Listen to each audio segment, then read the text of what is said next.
Миний бол Тояма Кинжи бол зэвсэгт мөрдөгч буюу бүтээ бэлтгэдэг тусгай ахтем Токио бүтээ ахлах сургуулийн сурагч. Нэгэн цагт байлдаанд төвлөрсөн асаас дахимд хариулагдаж байсан ч Кинжи одоо жагсаалтын хамгийн дор бичигдэн энгийн сургууль руу шилжин энгийн амьдралаар амьдрахыг мөрөөддөг. Хансалтаанд түүний хүснээр болно гэж юу айх вэ?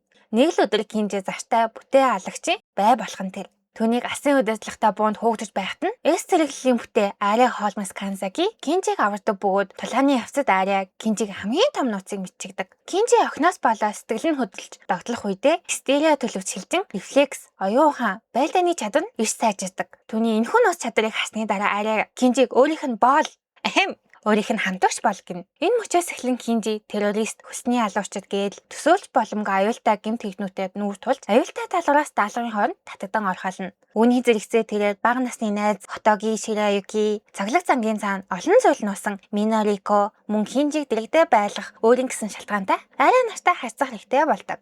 Акамацу Чикагоги болон Кобуичигийн зохиолоос сэдвэлсэн Хидано Аря араас арга үйл явдлуудтай зэрэгцээд гол дүрүүдээ Амикагийн талаар гардаг Хидано Аря даблыг үзэхээ мартаоозай.